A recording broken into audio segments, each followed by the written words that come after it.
খুব হত্যা করেছি বলে এটাও আপনার কিছু হয় না। বলে জানো আর একটা জিনিস করেছি। বলে কি? বলে এই যে শিক্ষাসূত্র ত্যাগ করেছি। বলে আপনি তো ইচ্ছা করে করেনি, ধর্মকে রক্ষা করার জন্য করেছেন। বলে না, শাস্ত্রে আছে।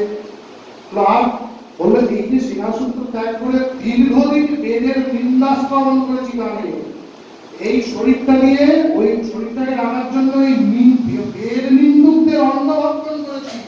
তাই এই শরীরটাকে যদি আমি ভট্টকুমারী নিজের প্রায়শ্চিত্ত করি, তাহলে কিন্তু আচরতি অন্যান্য আচরতি, আপনি আচারী ধর্ম পরকে শেখাও, নিজে আচরণ না করলে কেউ শিখবে না। আমি আজকে যদি বলে আমার কোনো পাপ হয়নি, আমি খুব ভালো, আমি ভট্টকুমারী, আমার বেদের বিশাল ব্যাপার, এখন বেদ ভুলকুমার হয়ে গেছে, আমি ভাই আবার শিক্ষাসূত্র নিয়ে করি, হবে না। যে বেদ মর্যাদাকে প্রতিষ্ঠা করার জন্য ভট্টকুমারী কিন্তু তখন ওই কুশালের নিজের জীবন দান করতে গেছিলেন। এই ভট্টকুমারের শিষ্য ছিল হচ্ছে মন্ডন মিশ্র। তিনি পরবর্তীকালে তুমি সম্পর্কে পাঠালেন যে যাও আমার শিষ্যের কাছে যাও, ওই সাক্ষাৎ ব্রহ্মার অবতার মন্ডন মিশ্র।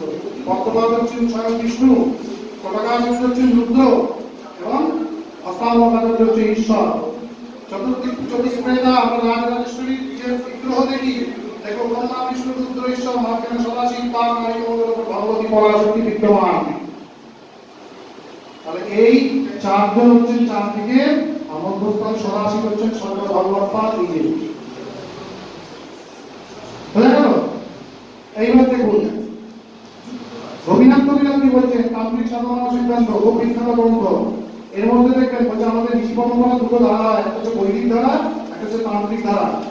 একই দুর্বাসা মুনি যখন ঋষি পরম্পরা থেকে দুর্বাসা মুনি বলছে ওকেই আমার যখন সিদ্ধা পরম্পরা আছে বলছে ক্রোধ হত্যা, ওকেই আমার যখন তান্ত্রিক পরম্পরা আছে বলছে ক্রোধানন্দনা। আছে না কালী গুরুমন্ত্রীকে বুঝা ক্রোধানন্দনা শ্রীপাদ গ্রন্থিকা বিনম, ক্রোধানন্দনা কে ক্রোধানন্দনা বলছে দুর্বাসা মুনি। কার্তিক আসছে যখন গুরু পরম্পরা বলছে ষষ্ঠী সানন্দনা বা ক্রোধানন্দনা।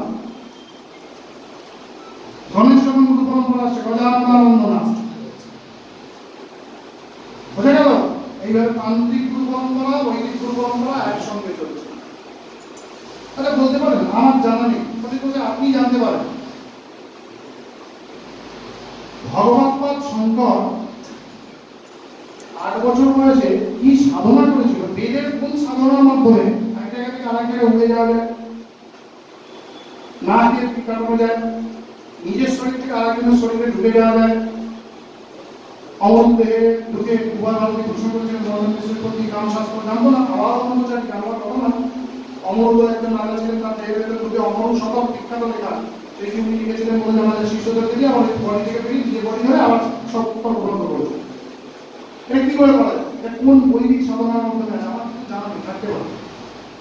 আমরা যা দেখি বা আমরা যদি শিবশাস্ত্রে আসি, তাহলে তন্ত্রশাস্ত্রের মধ্যে আমরা এরকম সব কায়াকল্পের বিধান দেখতে পাবো। হলো এই হয়ে গেল শঙ্করাচার্যের কথা।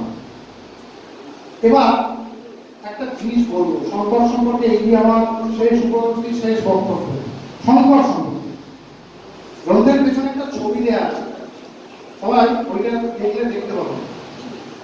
আমি যদি অন্তরিক্ষ থেকে ভারতবর্ষকে দেখি, ধরুন আমি পৃথিবীর বাইরে বেরিয়ে গেছি, অন্তরিক্ষ থেকে ভারতবর্ষকে দেখছি এবং 6টা মঠ সেখানে উজ্জ্বল হয়ে দাঁড়িয়ে আছে, তুমি দেখতে পাই এইভাবে যদি দেখতে জিনিসটা খুব ভালোভাবে দেখবেন। কিন্তু বিষয়টা কি অদ্ভুত বিষয়, তন্ত্র আর বেদের কি সমন্বয়। ভগবৎপাদ শঙ্কর প্রথম ব্যক্তি যিনি অখণ্ড ভারতবর্ষের ম্যাপ তৈরি করেছিলেন। পশ্চিমে দ্বারকা, পূর্বে পুরী, উত্তরে হিমালয় পত্রিকাশ্রম, দক্ষিণে হচ্ছে তামিলনাড়ু কর্ণাটক, মধ্যস্থানে কাশী, এই দিয়ে পুরো ম্যাপটা তৈরি করলেন চতুষ্কোণ। 6টা মঠ তৈরি করলেন। 6টা মঠের গুরুত্ব কি? যদি আমরা দণ্ড পরম্পরায় আসি, শঙ্করের একটি বিখ্যাত গ্রন্থ আছে দণ্ড সন্ন্যাস নিয়ে। দণ্ড কিন্তু বৈষ্ণব লিঙ্গ, ওখানে আমরা সর্ব বৈষ্ণব লিঙ্গ ধারণ ধারণ করতে এবং দণ্ড ধারণ করতে পারি। এই দণ্ডের 2 প্রকার ভেদ হয়, একটা হচ্ছে শাক্ত দণ্ড, একটা হচ্ছে বৈষ্ণব দণ্ড, কৃষ্ণ দণ্ড। শাক্ত দণ্ডের প্রতীক দেবতা হচ্ছে মহাকালী। তাহলে দেখুন ভগবৎপাদ শঙ্করের ডান দিকে যে মঠটা, ভগবৎপাদ শঙ্কর বসে থাকে ভারতবর্ষের মাঝখানে, তাহলে ওনার ডান দিকে যে মঠটা হচ্ছে সেই মঠটা হচ্ছে দ্বারকা। অধিষ্ঠাত্রী দেবীকে ভদ্রকাল।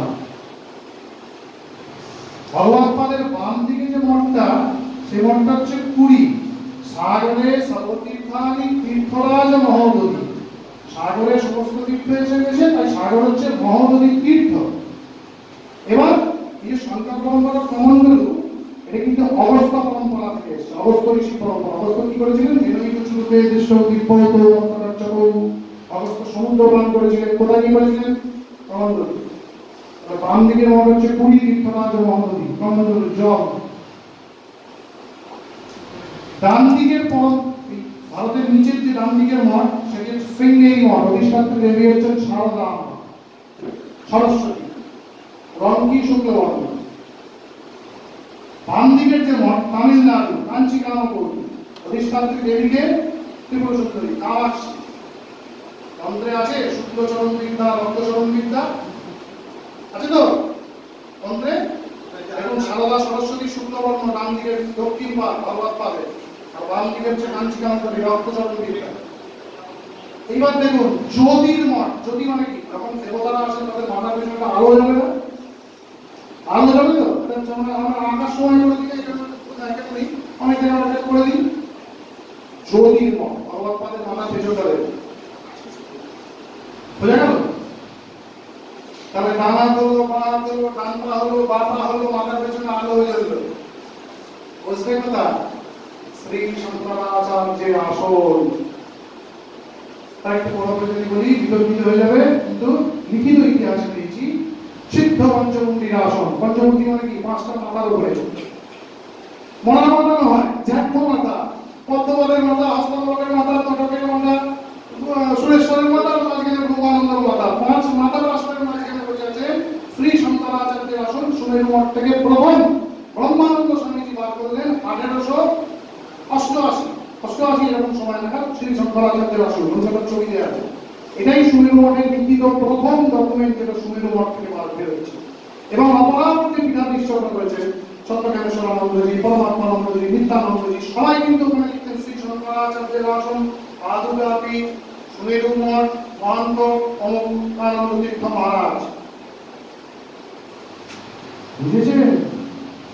ভারতবর্ষের এই যে ম্যাপটা, এইটা হচ্ছে জগৎগুরু শরীর।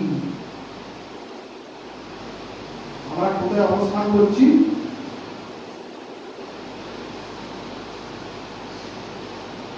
ভগবৎ পাদের কোলের উপর। পুরো ভারতটা যদি তার শরীর হয়, তাহলে আমরা কিন্তু তার শরীরের উপরেই অবস্থান করছি। নরক শঙ্করাবলী। যখন আমাদের সনাতন ধর্ম, বৌদ্ধ, জৈন ইত্যাদি ধর্মের দ্বারা হয়ে গেল 1750-1800 সম্প্রদায় পায়, উনি এক ছাড়া দশনামী সম্প্রদায় ছড়ামালে ভাগ করে নিয়ে এলেন। এই ওনার শরীরের মধ্যে বিকারণ্য হচ্ছে নরক শঙ্করাবলী হয় না। দেখবেন জৈনদের মধ্যে সাগর হয়, নামের সাথে সাগর লেগে। স্যার বলবেন বৌদ্ধদের যে ওরা কিন্তু পর্বতের উপরে মনাস্ট্রি করে, পর্বতের নিচে নামে। পর্বতের সাথে ওদের একটা কানেকশন আছে। বৌদ্ধ জৈন সন্ন্যাসী তারা এখান থেকে হয়ে গেল, শেষ। সম্পর্ক আমার বলা শেষ। আমি মনে করি না এরপরে আমার আর কিছু বলার থাকতে পারে। এবার হলো শঙ্করের পরে, ব্রহ্মানন্দ ঠাকুরের পরে যে শুদ্ধ সত্য তন্ত্র ধর্ম, সেখানে আরেকটা ঐতিহাসিক ক্যারেক্টার আছে, নেহারের সর্বানন্দ ঠাকুর। উনি এলেন 1426 সাল খ্রিস্টাব্দ। এই নেহারের সর্বানন্দ ঠাকুর থেকে কিন্তু আমরা সুমেরু রেকর্ডেড হিস্ট্রি দেখতে পাই। আর আগে হিস্ট্রি কিন্তু রেকর্ডেড হিস্ট্রি না। ব্রহ্মানন্দ ঠাকুর থেকে ওনার কোনো মহানানন্দ লিপ্ত যে পরম্পরা, সেটা কিন্তু নিরঞ্জন স্বরূপ ব্রহ্মচারী মহারাজ ছিলেন। উনি সুমেরু মহাত্মায় গ্রন্থ লিখেছিলেন। উনি লিখেছিলেন শ্রীমতা সত্যজ্ঞানেশ্বরানন্দ তীর্থ মহারাজ সূচিমবলম্বন পাইব, তো তোমাদের সূচি অবলম্বন করিয়া আমি সাল লিখেছিলাম। কিন্তু আমি জানি না, আমি কিন্তু এই বিষয়ে সত্যজ্ঞানেশ্বরানন্দ জীবন থেকে তথ্য বেশি নিতে জানি না। তবে শৃঙ্গেরি পরম্পরার সালের সাথে কিছুটা মিল আছে। এবার আমার কাছে যা ডকুমেন্ট আছে,